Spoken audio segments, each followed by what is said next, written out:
Yuk kita dengarkan cerita si Pitung, cerita anak dari Betawi. Pada zaman penjajahan Belanda, di kampung Rawabelong, lahir seorang bayi laki-laki mungil dari keluarga sederhana. Ayah dan ibu bayi itu adalah seorang petani. Kehadiran bayi itu tentu saja menambah kebahagiaan pada keluarga sederhana itu. Mereka beri nama bayinya Pitung.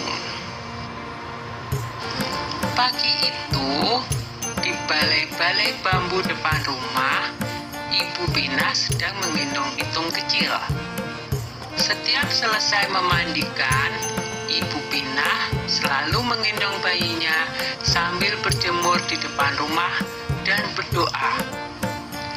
Anakku sayang, kamu harus sehat ya. Kelak kamu harus menjadi manusia yang berguna bagi nusa dan bangsa. Tak terasa, Pitung mulai menginjak usia remaja. Selain belajar mengaji, ia juga belajar ilmu bela diri. Dengan cepat, Pitung menguasai seluruh jurus yang diajarkan oleh sang guru.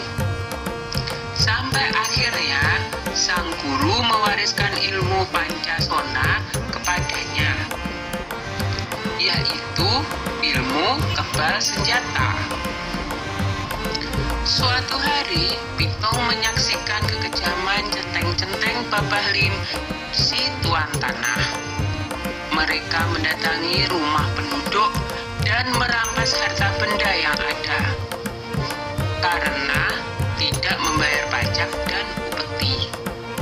Dengan kejam, mereka memukul dan menyeret para penghuni rumah. Hati kecil Pitung terpanggil untuk menolong mereka. Ini adalah saat pertama Pitung membela orang lemah. Pitung tak tega melihatnya. Hai centeng-centeng, kenapa kalian merampas harta orang dan menindas orang yang tak berdaya?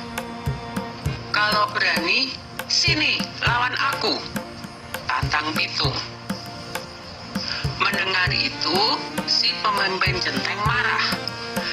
Hei anak muda, berani-beraninya kau menghalangiku. Rasakan ini, hardiknya kepada Pitung. Pemimpin centeng menyerang Pitung dengan gencar, tetapi Pitung berhasil mengalahkannya dengan mudah. Pemimpin centeng itu roboh dalam 2 jurus. Anak buahnya pun melarikan diri ketakutan. Sejak saat itu, Pitung bertekad untuk membela orang yang tertindas.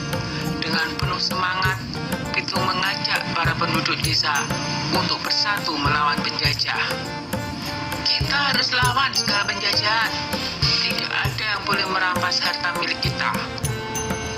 Ini adalah tanah kita. Jangan mau diperbudak oleh kompeni, kata Pitung bersemangat. Semua setuju dengan ajakan Pitung. Para tuan tanah dan kompeni menjadi resah. Mereka mengadukan perlawanan itu kepada pemerintah Hindia Belanda. Scott Heine, pemimpin tertinggi di Batavia, memerintahkan aparat untuk menangkap Pitung. Ia menawarkan hadiah besar bagi siapa saja yang bisa menangkap Pitung. Kompeni menangkap Pak Piun dan Haji Niapin untuk memaksa Pitung menyerahkan diri. Mereka dimasukkan ke penjara di Grogol. Berita itu sampai di telinga Pitung. Ia tidak tega dengan keadaan ayah dan gurunya yang disiksa. Pitung membuat perjanjian dengan kompeni untuk menyerahkan diri dengan syarat ayah dan gurunya dibebaskan dari penjara. Pada suatu hari, kompeni membawa Haji Niapin ke alun-alun kota dengan dijaga ketat oleh pasukan polisi bersenjata. Lalu, Pitung muncul seorang diri. Ia meminta agar gurunya dibebaskan dulu. Setelah Haji Niapin dibebaskan, Pitung maju menyerahkan diri. Pasukan polisi memidikkan senjatanya ke Pitung. Tertangkap juga kamu, Pitung," kata Scott Heine kesal.